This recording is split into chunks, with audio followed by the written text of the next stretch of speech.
അസ്സലാമു അലൈക്കും വറഹ്മത്തുള്ളാഹി വബറകാതുഹു.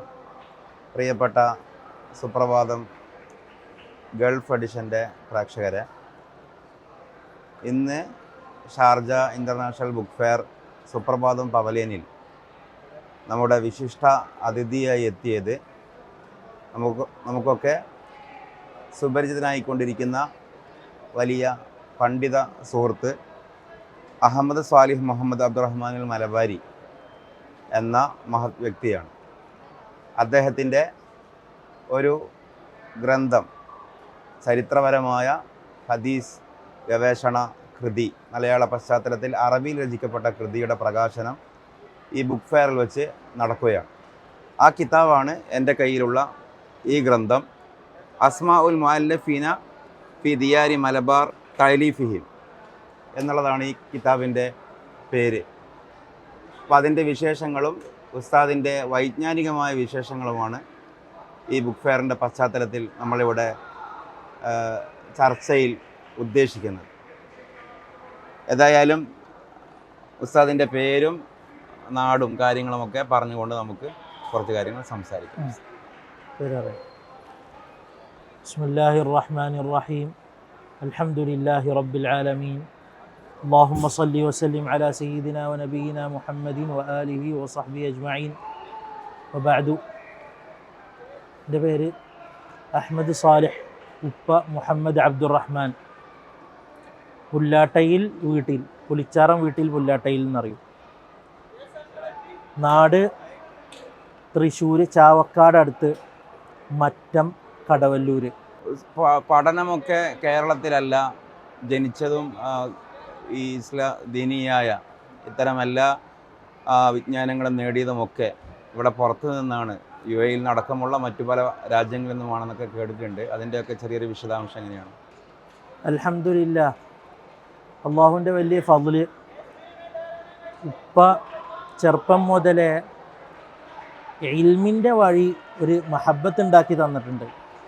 അപ്പോൾ ഉപ്പാടെ അടുത്തുനിന്ന് ഖുർആൻ ഓതി പഠിച്ചു. അതിനുശേഷം ഉസ്താദ്മാരുടെ അടുത്തുനിന്ന് തജ്വീദും ഖിറാഅത്തും പല ഉസ്താദ്മാരുടെ അടുത്തുനിന്ന് ഓതി. അങ്ങനെ അറബി ഭാഷൻ്റെ ആവശ്യമുണ്ട്, നഹ്വും സർഫും നന്നായിട്ട് തിരിയേണ്ട കാര്യമുണ്ട് എന്നറിഞ്ഞപ്പോൾ അതിനന്വേഷിച്ച് ഉസ്താദ്മാരെ തേടി. പിന്നെ അവിടുന്ന് അത് മാത്രം പോരാ എന്നുള്ള തിരിഞ്ഞപ്പോൾ ഓരോ ഉസ്താദ്മാരുടെ അടുത്ത് എത്തിപ്പെട്ടിട്ടും, മാത്രമല്ല സംശയമുണ്ടെങ്കിൽ ചോദിച്ച് അതിന് ഉത്തരം കിട്ടാണ്ടാവുമ്പോൾ മറ്റു ഉസ്താദ്മാരുടെ അടുത്തേക്ക് അവർ വിടലും, അങ്ങനെ ഓരോരുത്തരുടെ അടുത്തേക്ക് എത്തിയിട്ട് അങ്ങനെ കിതാബുകൾ ഓതി പഠിച്ചതാണ്. അൽഹംദുലില്ലാഹ്. നമുക്ക് ഈ കിതാബിൻ്റെ ഇതിലേക്ക് വരാം. പൊതുവെ നമ്മുടെ മലബാറിലുള്ള മഹാന്മാരായ പണ്ഡിതന്മാർ, ഉലമാക്കൾ, ഒരുപക്ഷെ നിർവ്യാജം ലോക പണ്ഡിത സമൂഹത്തിന് തന്നെ വലിയ മാതൃക, ഒരുപാട് വിഷയങ്ങളിലുള്ള ഒരു പാരമ്പര്യം മലബാറിൻ്റെ ഉലമാ സമൂഹത്തിനുണ്ട്. അവരെ സംബന്ധിക്കുന്ന ഒരു പൊതുവായ ധാരണ, കൂടുതൽ ഫിഖ്ഹിയായ വിഷയങ്ങളിൽ ഗവേഷണം നടത്തിയിട്ട്, അല്ലെങ്കിൽ ആ നേരത്തെ നടത്തപ്പെട്ട ഗവേഷണങ്ങളെ പ്രചരിപ്പിച്ച് ഗ്രന്ഥരചനയൊക്കെ നടത്തിയിട്ട് കർമ്മശാസ്ത്ര വിഷയങ്ങളിൽ മഹാപണ്ഡിതന്മാരാണ്.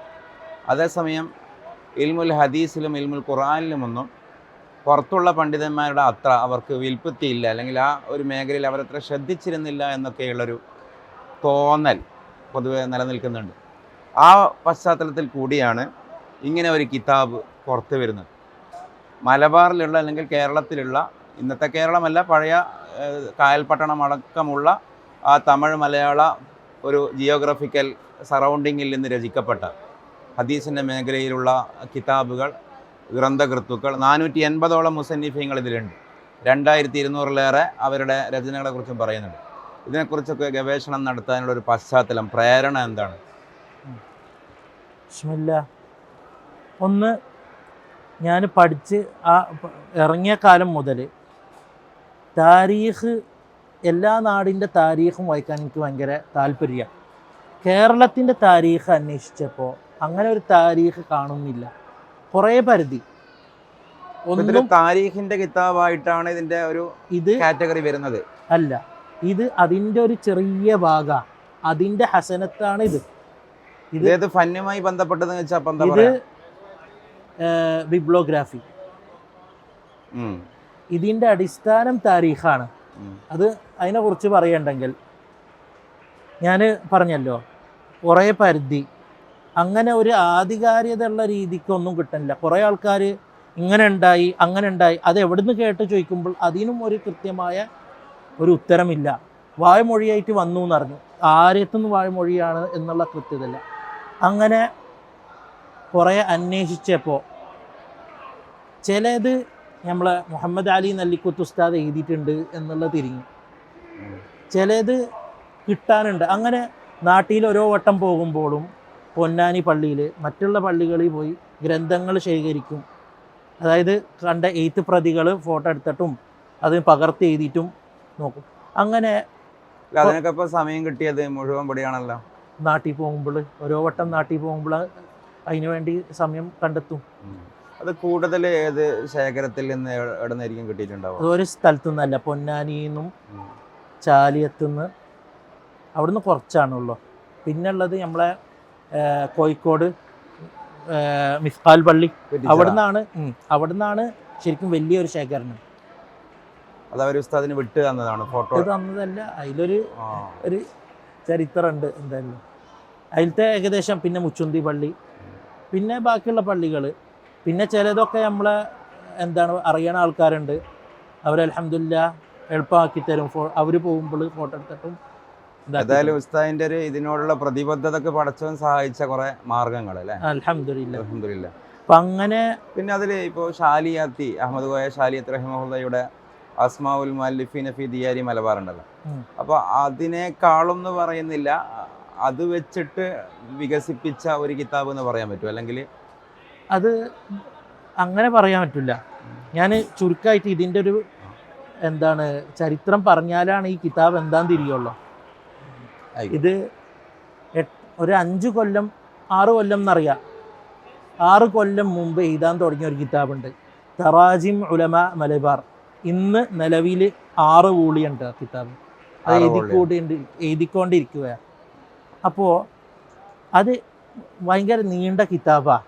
കാരണം ഓരോ ഗ്രന്ഥങ്ങളും അതിൻ്റെ വിശേഷതയും അതിലുള്ള പ്രശ്നങ്ങളും അതിൻ്റെ കോപ്പികൾ എവിടെ ഉണ്ട് എന്നുള്ള അതൊക്കെ പരാമർശിച്ച് ആളെ ചരിത്രം കിട്ടാവുന്നത് ഇങ്ങനെയാണ്, മൗലിദിയിൽ ഇങ്ങനെ പറയുന്നു, അതിൽ ഇന്ന പ്രശ്നമുണ്ട് എന്നുള്ളതൊക്കെ ചൂണ്ടിക്കാണിച്ച ഒരു കിതാബാണ്, തറാജിമാണ്.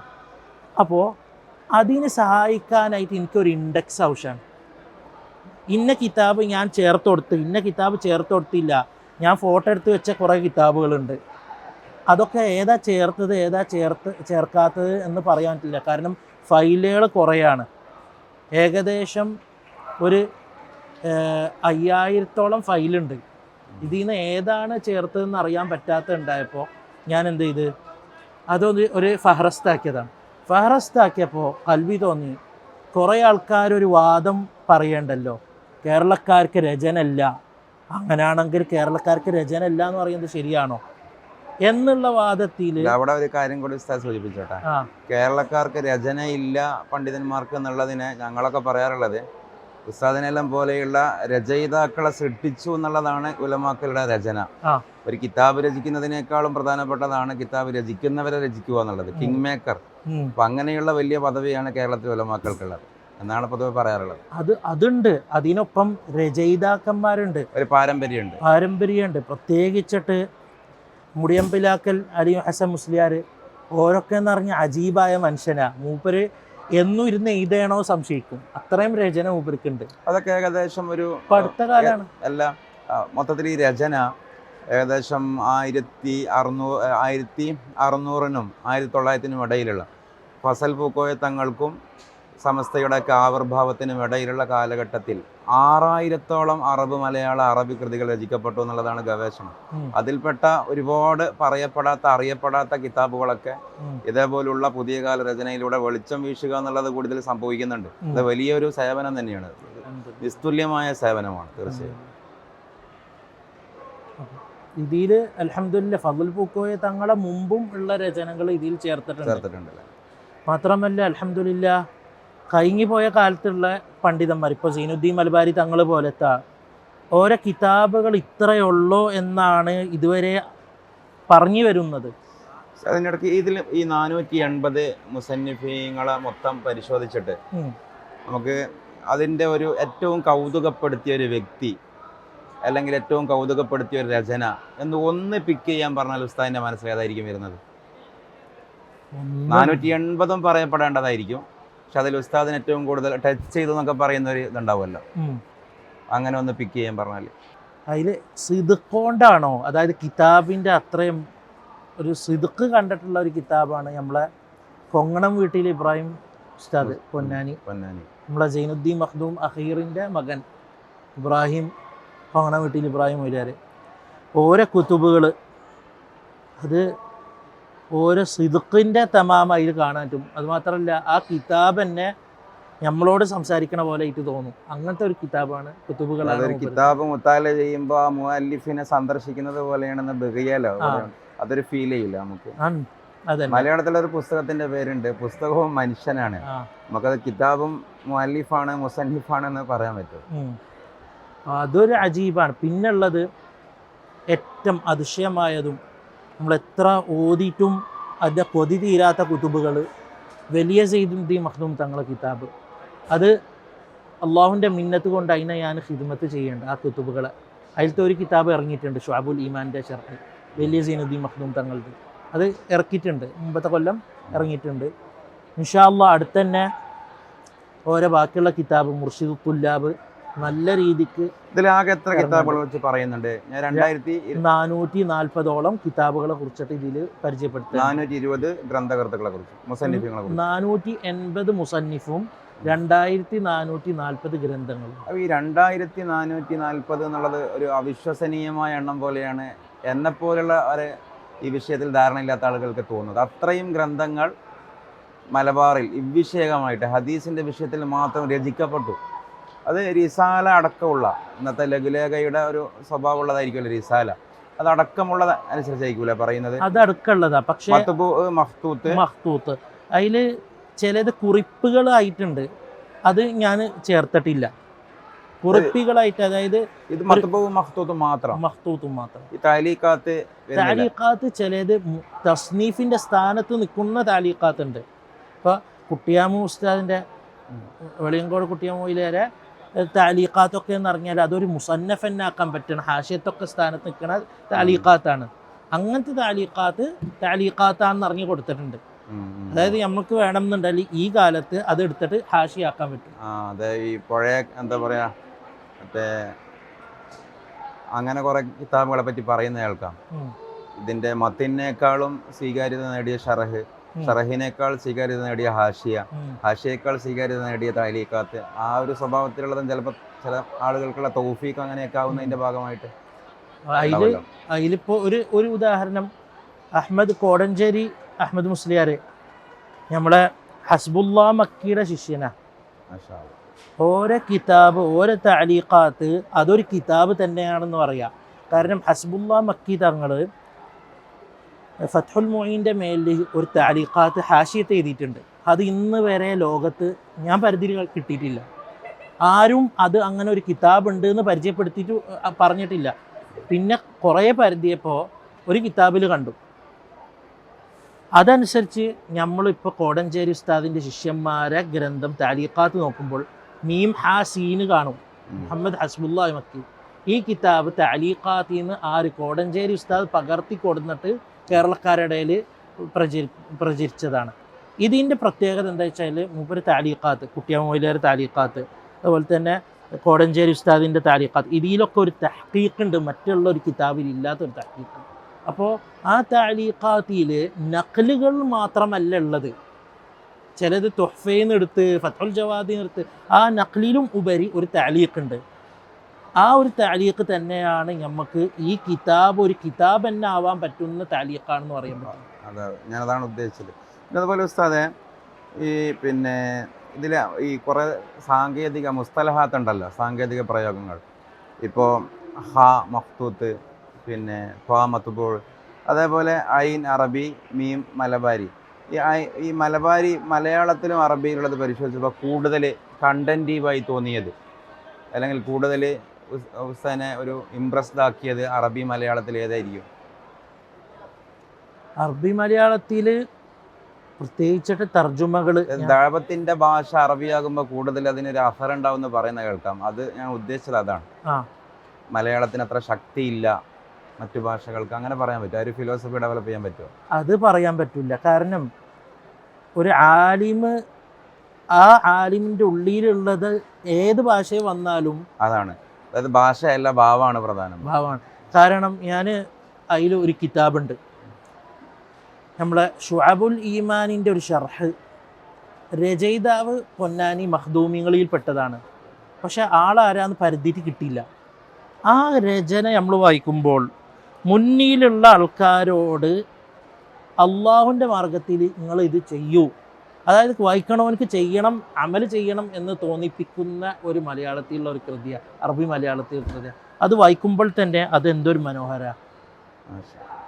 അതൊരു വാക്കിൻ്റെ കടുപ്പം തടസ്സമല്ല, ഭാഷ തടസ്സമല്ല, ഒന്നും തടസ്സമല്ല. അത് വായിക്കുമ്പോൾ ആൾക്ക് എന്താ ചെയ്യേണ്ടതെന്ന് പറഞ്ഞു കൊടുക്കുന്ന പോലെ ഉണ്ടാവും. ഉസ്താദിന് ഇത്ര ഒരു ബസാറ ഒക്കെ കിട്ടുന്ന തരത്തിൽ വലിയ മശായിഖന്മാരുടെ അരികെ ഓതാൻ പറ്റി. അവരാരൊക്കെയാണ് എന്നുള്ളതും ചുരുക്കിയിട്ട്, അതേപോലെ നമ്മുടെ കേരളീയ ഉലമാവും അവരും തമ്മിലുള്ള ഒരു സാദൃശ്യങ്ങൾ, നേരിയ ആറ്റിറ്റ്യൂഡിലെ വ്യത്യാസങ്ങളുണ്ടെങ്കിൽ അതൊന്ന് ചുരുക്കി പറയാൻ പറ്റുമോ? ഇപ്പോൾ നമ്മൾ അങ്ങനെ മശായിഖ്മാർ കണ്ടെടുത്ത ഒരാളാണ് നമ്മൾ ഷെയ്ഖ് അഹ്മദ് സാഹിബ് സഖാഫ് തങ്ങൾ, അതുപോലെ തന്നെ നമ്മളെ ഷെയ്ഖ് ഷാജഹാൻ തങ്ങൾ. അവരൊക്കെ ഇൽമും അമലും ഒരുമിച്ച് കൊണ്ടുപോകണം എന്ന് പറയുന്ന ആൾക്കാരാണ്. പഴയ കാലത്ത് പണ്ഡിതന്മാരെ നോക്കിക്കഴിഞ്ഞാൽ, പ്രത്യേകിച്ച് മമ്പുറം തങ്ങൾ, ഷെയ്ഖ് തങ്ങൾ, അവരൊക്കെ സംസാരവും ഇതും തമ്മിൽ വലിയ വ്യത്യാസം ഉണ്ടാവില്ല. മാത്രമല്ല അവരെ നിലപാട് അവാമിന് മനസ്സിലാവുന്ന ഇൽമിയായ കാര്യം പറയണം, ഇതായിരുന്നു അവരെ നിലപാട്. നമ്മളെ മശായിഖ്മാരിയിലുള്ള നിലപാട് അതാണ്. കുറേ വാക്ക് കൊണ്ടിട്ട് കൊടുക്കുകയല്ല ആൾക്കാരെ വേണ്ടത്. സമൂഹത്തിൽ ആൾക്കാർക്ക് ഉപകാരമാവുന്ന, അവർക്ക് അമൽ ചെയ്യാനുള്ളതാക്കണം. ഒരിക്കലും ഒരു കാരണവശാലും സ്വയം മസല് കാണിക്കുന്ന അവസ്ഥയിൽ എത്തരുത്. പഠിച്ചത് മുന്നിലുള്ള ആൾക്ക് എന്താണ് വേണ്ടത് അത് പറഞ്ഞു കൊടുക്കുക. നിരന്തരം ഇൽമ് അപ്ഡേറ്റ് ചെയ്തുകൊണ്ടേയിരിക്കുക. അങ്ങനെയുള്ള ഒരു ഇൽമിനാണ് ബറക്കത്ത് ഉണ്ടാവുള്ളൂ. അത് നമ്മൾ പഠിച്ച കാലം മുതൽ ഉസ്താദ്മാരിൽ കണ്ടുവരുന്ന ഒരു വിഷയമാണ്. അത് തന്നെയാണ് നമ്മൾ മുന്നോട്ട് കൊണ്ടുപോകാൻ ഉദ്ദേശിക്കുന്നത്. പുതിയ നമ്മുടെ ഈ കേരളത്തിൽ നമ്മുടെ മഹത്തായ സമസ്തയുടെയും ഒരുപാട് സമന്വയ സ്ഥാപനങ്ങളൊക്കെ ഉള്ളൊരു കാലമാണല്ലോ. സമന്വയത്തിൻ്റെ തന്നെ രീതി മാറ്റണം എന്നൊക്കെ പറയുന്ന ചർച്ച ആയി വരുന്ന കാലമാണ്. സമന്വയം ഔട്ട്ഡേറ്റഡ് ആണെന്ന് പറയുന്ന തരത്തിൽ, പുതിയ ഭാവമൊക്കെ വരണമെന്ന് പറയുന്ന തരത്തിൽ നിലവിൽ ഇൽമിയായ ഒരു തറക്കി ഉണ്ടോ? ഇനി അങ്ങനെയല്ല, അക്കാദമികമായ ഇസ്ലാമിക പഠനമാണ് കൂടുതൽ നടക്കുന്നത്. ഈ പറയുന്ന ഇത് വഹീൻ്റെ ഉൽപ്പന്നമാണ് എന്ന ബോധത്തിനപ്പുറം ഇതൊരു ഇൻഫോർമേഷനാണ്, ഒരു എക്സാം ഓറിയൻറ്റഡ് സ്റ്റഡി നടക്കേണ്ട, റിസർച്ച് നടക്കേണ്ട ഏരിയയാണ്. ആ ഒരു മൈൻഡ് സെറ്റ് കൂടി നമ്മുടെ നാട്ടിൽ വളരുന്നുണ്ട്, ലോകാടിസ്ഥാനത്തിലും വളരുന്നുണ്ട്. ഈ രണ്ട് മൻഹജിൽ, ഒന്ന് വഹീനെ പ്രചരിപ്പിക്കുക, വിറാഥത്തുൽ അംബിയായിനെ പ്രചരിപ്പിക്കുക എന്നുള്ള ഒരു തലവും, മറ്റൊന്ന് ഇസ്ലാമിനെ അക്കാദമിക് റിസർച്ച് സ്റ്റഡീസിൻ്റെ ഭാഗമാക്കി മാറ്റുന്ന തലവും. ഈ രണ്ട് മൻഹജിൽ എന്താണ് അതിനെക്കുറിച്ച് പറയാനുള്ളത്? ഏത് മൻഹജിൻ്റെ ഭാഗമെന്ന് ചോദിക്കുന്നതിന് അർത്ഥമില്ല. ഇവിടെ ഉസ്താദെ രണ്ട് മൻഹജും ആവശ്യമാണ്. പക്ഷേ ആദ്യത്തെ മൻഹജ്, അതായത് അത് വഹിയാണ് എന്നുള്ള മൻഹജ് ഉള്ള ആൾക്കാണ് രണ്ടാമത്തെ മൻഹജ് നടന്നു കഴിഞ്ഞാൽ ഉപകാരം ഉണ്ടാവുള്ളൂ. ഈ വഹീൻ്റെ മൻഹജ് ഇൽമ കൽബിന്ന് കൽബിലേക്ക് കിട്ടുന്ന സംഭവം. അതൊരാൾക്ക് കിട്ടിയതിന് ശേഷം അയാൾ എന്ത് ചെയ്യാണ്, അക്കാഡമിക്കായ രീതിക്ക് റിസർച്ച് നടത്തണോണ്ട് കുഴപ്പമില്ല. പക്ഷെ അതില്ലാത്ത ഒരു മനുഷ്യൻ അത് എഴുതുമ്പോൾ അവിടെ പ്രശ്നം എന്താണെന്ന് വെച്ച് കഴിഞ്ഞാൽ, അയാളെ ചിന്താഗതിയാണ് അയാളെ ഈ അക്കാഡമിക് റിസർച്ചിൽ കൂടി ഒരു നതീജയിലേക്ക് എത്തിക്കുക. അപ്പോൾ നമുക്ക് കാണാൻ പറ്റും, അയാൾ പറയുന്നു പലിശ ഹലാലാണ് എന്ന് പറയുന്ന അവസ്ഥയിലെത്തും. അയാളെ റിസർച്ച് അയാൾക്ക് എത്തുന്നത് അയാളെ തുടക്കം ശരിയല്ലാത്തതുകൊണ്ടാണ്. അതെ, അതേപോലെ ചിലപ്പോൾ ഈ അക്കാദമിക സെമിനാറുകളിൽ നബി സല്ലല്ലാഹു അലൈഹി വസല്ലമയാണോ, പ്ലാറ്റോയാണോ, അരിസ്റ്റോട്ടിലാണോ, ടോൾസ്റ്റോയി ആണോ കൂടുതൽ മെച്ചപ്പെട്ട കണ്ടന്റ് ക്രിയേറ്റ് ചെയ്ത ആളെന്നൊക്കെയുള്ളൊരു ടോക്കൊക്കെ നടക്കും. അപ്പോൾ അതിലൊക്കെ നമ്മുടെ ആളുകളും വളരെ തല കൊടുത്ത് ഇടപെടുകയും ചെയ്യും, ഇടപെടേണ്ടി വരും ചിലപ്പോൾ. അതേസമയം അതിനൊക്കെ അപ്പുറം ഇവരിൽ നിന്ന് പുണ്യ നബി സല്ലല്ലാഹു അലൈഹി വസല്ലമയെ മാറ്റി നിർത്തുന്ന, വ്യതിരിക്തമാക്കുന്ന ഫസ്ല്, ഈ സാഹിബുൽ വഹിയാണെന്നുള്ള അടിത്തറ മറന്നു പോകുന്നു എന്നുള്ളത് പറഞ്ഞാൽ വളരെ കറക്റ്റാണ്. ചുരുക്കം പറഞ്ഞാൽ ഉസ്താദെ, ഇൽമ് ആദ്യം അതായത് ആ ഇൽമ് കൽബിന്ന് കൽബിക്ക് കിട്ടിയ ഒരാളാണെങ്കിൽ അയാൾ പേടിക്കാൻ നിൽക്കില്ല. ഇവരെന്ത് പറയുന്നു, ഇവർ പറഞ്ഞുകൊണ്ട് ദീന് പൊളിയോന്ന് പേടിക്കാൻ നിൽക്കില്ല. കാരണം ഇവർ അക്കാഡമിക് ലെവലിൽ റിസർച്ച് ചെയ്യുമ്പോഴും ഇവരെ കൽബിലൊന്നുണ്ട്, അള്ളാഹു സുബ്ഹാനഹു വ തആല ദീൻ നുസ്രത്തിന് എന്തേലും എനിക്ക് ഇട്ടരും എന്നുള്ള ഒരു യഖീനുണ്ട്. അതേ സമയത്ത് റിസർച്ച് മെത്തേഡ് മാത്രമായി നടക്കുന്ന ആളാണെങ്കിൽ അയാൾ എപ്പോഴും പേടിക്കും, ഞാൻ എന്തായിരിക്കും പറയേണ്ടത്, ഇയാൾ ഈ പറഞ്ഞുകൊണ്ട് പ്രശ്നമുണ്ടോ, ഇവിടെ എന്താ ഉണ്ടാവുന്നത്. ചില സമയത്ത് ഇയാൾ തെറ്റായ മുഖദ്ദിമാത്ത് കൊടുന്ന് ശരിയായ നതീജത്ത് കൊണ്ടുവരാൻ വേണ്ടി തെറ്റായ മുഖദ്ദിമത്ത് കൊണ്ടുവരും. ഉസ്താദിൻ്റെ ഈ കിതാബ് അത് രണ്ടിൻ്റെയും ഇടയിലുള്ളൊരു മുഖാർണ പോലെയാണ് തോന്നുന്നത്. അതായത് അക്കാദമിക് റിസർച്ചിൻ്റെ ഭാഗമാക്കിയും വെക്കാം, എങ്കിലും ഇതിൻ്റെ ഒരു ഒരു അന്ധപ്രചോദനം എന്ന് പറയുന്നത് ഈ പറയുന്ന ഒരു മഹബത്തും ഇഷ്കും ഒക്കെ തന്നെയാണെന്നുള്ള തൗഫീഖും ഒക്കെയാണെന്നുള്ള ഒരു മെറ്റാഫിസിക്കൽ എലമെൻറ്റുമാണ്. അങ്ങനെ പറയാം. ഒരു വിഷയം കൂടി ഉസ്താദ്, നമുക്ക് സമയം ഈ കിതാബിൻ്റെ അവസാന ഭാഗത്ത് ദലീലുൻ നായിർ ഇല മാരിഫത്തി അസാമിൽ അമാക്കിൻ വൽ അനാസിദ് ദായിറത്തി അല അൽസിനത്തിൽ മലായിർ എന്നൊരു കിതാബ് പറയുന്നുണ്ടല്ലോ. ഉസ്താദ് സ്വന്തം തന്നെ രചിച്ച് ഇതിനോട് അറ്റാച്ച് ചെയ്ത ഒരു മുൽഹക്കായ ഒരു കിതാബാണ്. അപ്പോൾ അതിനെക്കുറിച്ച് അതിൽ വളരെ കൗതുകമുള്ള കുറേ പദങ്ങളുടെ അറബി, മലയാള ഇംഗ്ലീഷ് പദങ്ങളുടെ അറബി കണ്ടു. അത് ഉസ്താദ് സ്വയം ഉണ്ടാക്കിയതാണോ, അല്ലെങ്കിൽ ഇന്നത്തെ ഒരു ഗൂഗിൾ ട്രാൻസ്ലേഷൻ പോലെ വരുന്നതാണോ? ഒരു ഉദാഹരണം പറഞ്ഞുകൊണ്ട് പറയാൻ പറ്റും. ഇതിൽ കൂടുതലും ഒന്ന് ഞാൻ അറബീകരിച്ചതല്ല, മൗലിദ് കിതാബുകളിലും അതുപോലെ തന്നെ പണ്ഡിതന്മാരെ എഴുത്തുകളിലും കണ്ട അറബീകരിക്കപ്പെട്ട പേര് ഏതാ എന്നുള്ള അന്വേഷണത്തിൻ്റെ ഇടയിൽ കിട്ടിയ പേരുകൾ ഞാൻ ചേർത്ത് കൊടുത്തു എന്ന് പറയാനേ പറ്റുള്ളൂ. അതിനപ്പുറം ഞാൻ അറബീകരിച്ചെന്ന് അറിയാനില്ല. ഇപ്പോൾ ആനക്കയം കാറുൽ ഫീൽ, ഇത് നമ്മളെ നെല്ലിക്കുത്ത് ഉസ്താദ് അറബീകരിച്ചാണ്, മറ്റുള്ള ആൾക്കാർ ഇതിൽ കാണാനില്ല. പക്ഷേ നെല്ലിക്കുത്ത് ഉസ്താദ് ഉപയോഗിച്ചല്ലോ, അതുകൊണ്ട് ഞാൻ ഇതിൽ ചേർത്തു. ഇപ്പോൾ ഒരു ഉദാഹരണം, കൊണ്ടുവട്ടി, ബർബുഷറ, അത് നമ്മളെ മുലിയാൻകുറിശി അവിടെ ഉള്ള ഒരു പള്ളിയിൽ ചെന്നപ്പോൾ കണ്ടതാണ്. അവിടെ എഴുതി വെച്ചേക്കും ബർബുഷറ, കൊണ്ടുവട്ടി, പാലത്തുങ്കര, ഷത്തുൽ ഖന്തറ. അപ്പൊ അങ്ങനത്തെ പേരുകൾ മൗലിദുകളും മറ്റുള്ള കിതാബുകളിലും ഉപയോഗിക്കുമ്പോൾ ഇതേതാ എന്ന് തിരിയണില്ല. കുറെ പരതിയിട്ട് കിട്ടിയ ഒരു സംശയം, ഇത് വളരെ മനോഹരമാണ്, ഒന്നും കൂടി ഒരു ആർട്ട്ഫുൾ ആണ് ആ പേരുകൾ. പക്ഷെ ഇന്ന് നമ്മൾ ഇതിനെ ഒരു AI അല്ലെങ്കിൽ ഒരു ട്രാൻസ്ലേറ്ററിൽ ഇട്ട് കൊടുത്താൽ അറബിയുടെ ഇംഗ്ലീഷ് പ്രൊണൗൺസിയേഷനാണ് വരുന്നത്. ഇപ്പോൾ ചമ്മാടിനെ തിഷ്മാദ് എന്നൊക്കെ പറയുന്നത് പോലെ. അപ്പോൾ നമ്മൾ ഈ മലയാള അല്ലെങ്കിൽ സംസ്കൃത മലയാള പദങ്ങളെ അതിനെ അച്ചിട്ടം അതിൻ്റെ അറബി പദങ്ങൾ കൂട്ടിവെച്ച് സമാസീകരിക്കുന്നതിന് പകരം ഇതിൽ ഏതായിരിക്കും ഒന്നുകൂടി ഫിറ്റ് ആവുന്നത്?